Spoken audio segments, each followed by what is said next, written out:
오늘 우리가 함께 통독하게 되실 출애굽기 19장과 20장의 내용은 이러합니다.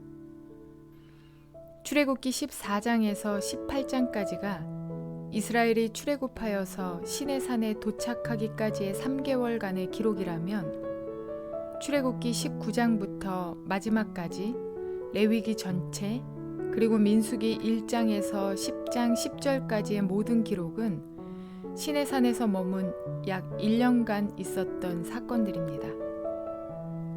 본격적으로 출애굽한 지 석 달 만에 시내산에 당도한 이스라엘 백성들에게 하나님께서 이스라엘 백성이 하나님의 제사장 나라 거룩한 백성이 되기를 제안하셨습니다.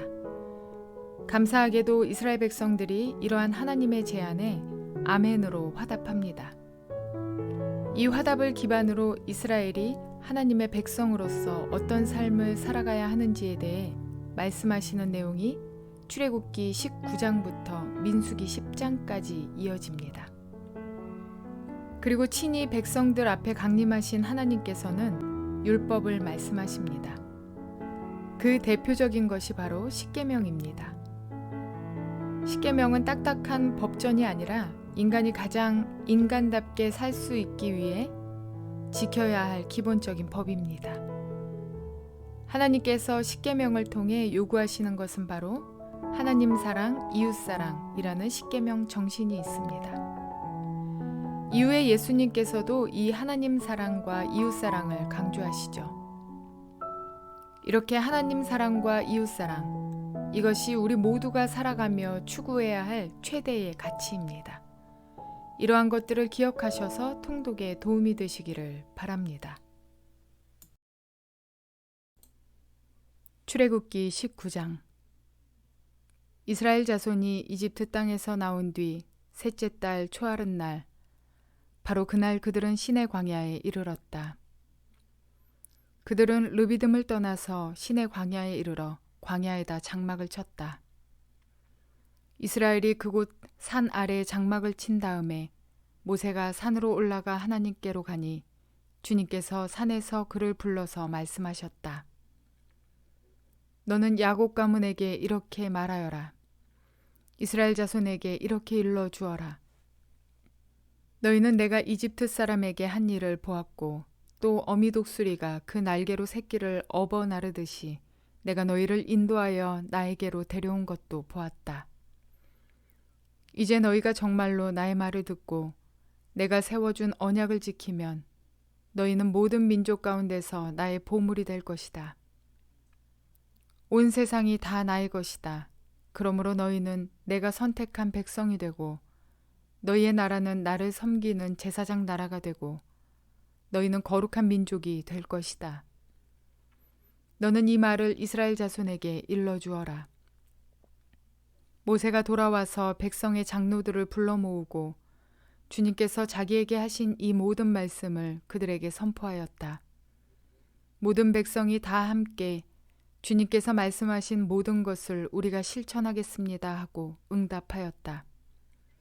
모세는 백성이 한 말을 주님께 그대로 말씀드렸다. 주님께서 모세에게 말씀하셨다. 내가 짙은 구름 속에서 너에게 나타날 것이니 내가 이렇게 하는 까닭은 내가 너와 말하는 것을 백성이 듣고 그들이 영원히 너를 믿게 하려는 것이다. 모세가 백성이 한 말을 주님께 다시 아뢰었을 때에 주님께서 모세에게 말씀하셨다. 너는 백성에게로 가서 오늘과 내일 이틀 동안 그들을 성결하게 하여라. 그들이 옷을 빨아입고서 셋째 날을 맞이할 준비를 하게 하여라. 바로 이 셋째 날에 나 주가 온 백성이 보는 가운데서 시내산에 내려가겠다. 그러므로 너는 산 주위로 경계선을 정해주어 백성이 접근하지 못하게 하고 백성에게는 산에 오르지도 말고 가까이 오지도 말라고 경고하여라. 산에 들어서면 누구든지 죽음을 면하지 못할 것이다. 그러한 사람은 아무도 손을 대지 말고 반드시 돌로 치거나 활을 쏘아서 죽여야 한다. 짐승이든지 사람이든지 아무도 살아남지 못할 것이라고 일러라. 그러나 산양 뿔나팔 소리가 길게 울릴 때에는 백성이 산으로 올라오게 하여라. 모세는 산에서 백성에게로 내려갔다. 그는 백성을 성결하게 하고 백성은 자기들의 옷을 빨아입었다.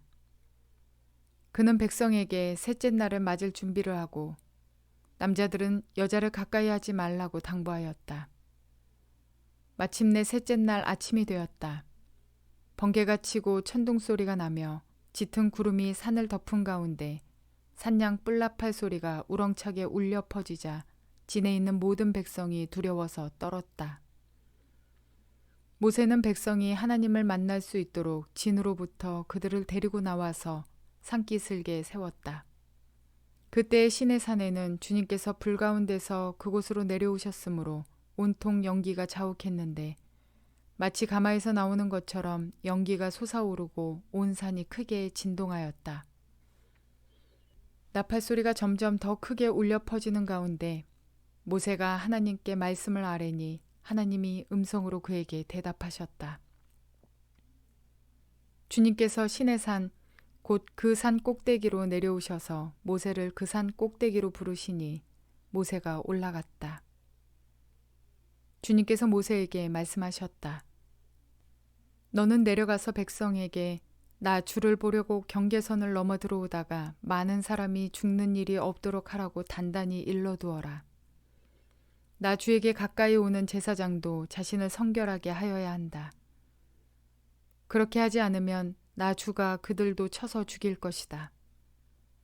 모세가 주님께 대답하였다. 주님께서 우리들에게 산의 경계선을 정하여 그것을 거룩하게 구별하라고 경고하신 명을 내리셨으므로 이 백성은 시내산으로 올라올 수 없습니다. 주님께서 그에게 말씀하셨다. 너는 어서 내려가서 아론을 데리고 올라오너라. 그러나 제사장들과 백성은 나에게 올라오려고 경계선을 넘어서는 안 된다.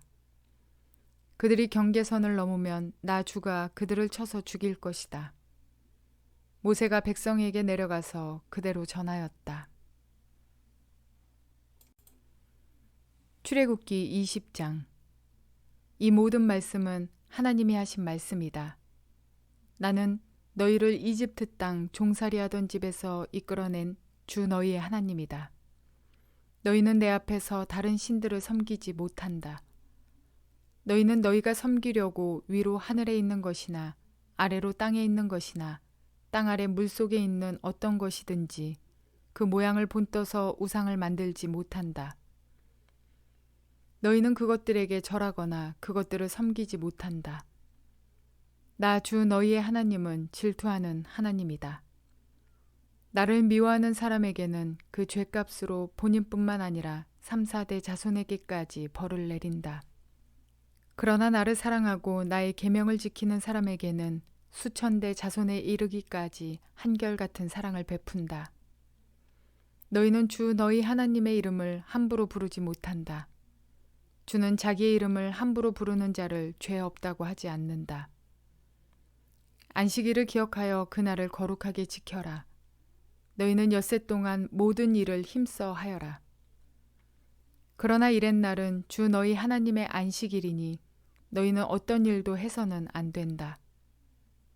너희나 너희의 아들이나 딸이나 너희의 남종이나 여종만이 아니라 너희 집짐승이나 너희의 집에 머무르는 나그네라도 일을 해서는 안 된다.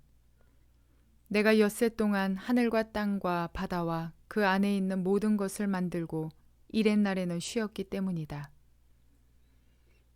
그러므로 나 주가 안식일을 복주고 그날을 거룩하게 하였다. 너의 부모를 공경하여라. 그래야 너희는 주 너의 하나님이 너희에게 준 땅에서 오래도록 살 것이다. 살인하지 못한다. 간음하지 못한다.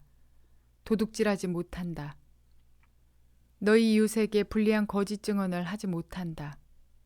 너희 이웃의 집을 탐내지 못한다. 너희 이웃의 아내나 남종이나 여종이나 소나 낙이나 할 것 없이 너희 이웃의 소유는 어떤 것도 탐내지 못한다. 온 백성이 천둥 소리와 번개와 나팔 소리를 듣고 산의 연기를 보았다. 백성은 그것을 보고 두려워 떨며 멀찍이 물러섰다. 그들은 모세에게 말하였다. 어른께서 우리에게 말씀하십시오. 우리가 듣겠습니다. 하나님이 직접 우리에게 말씀하시면 우리는 죽습니다. 모세가 백성에게 말하였다. 두려워하지 마십시오. 하나님이 당신들을 시험하시려고 나타나신 것이며 당신들이 주님을 두려워하여 죄를 짓지 못하게 하시려고 나타나신 것입니다. 백성은 멀리 떨어져 서 있고 모세는 하나님이 계시는 먹구름이 있는 곳으로 가까이 갔다. 주님께서 모세에게 말씀하셨다. 너는 이스라엘 자손에게 이렇게 말하여라. 내가 하늘에서부터 너희에게 말하는 것을 너희는 다 보았다. 너희는 나밖에 다른 신들을 섬기려고 은이나 금으로 신들의 상을 만들지 못한다. 나에게 제물을 바치려거든 너희는 흙으로 제단을 쌓고 그 위에다 번제물과 화목제물로 너희의 양과 소를 바쳐라. 너희가 나의 이름을 기억하고 예배하도록 내가 정하여 준 곳이면 언제든지 내가 가서 너희에게 복을 주겠다. 너희가 나에게 제물 바칠 제단을 돌로 쌓고자 할 때에는 다듬은 돌을 써서는 안 된다. 너희가 돌에 정을 대면 그 돌이 부정을 타게 된다. 너희는 제단의 층계를 놓아서는 안 된다. 그것을 밟고 올라설 때에 너희의 알몸이 드러나서는 안 되기 때문이다.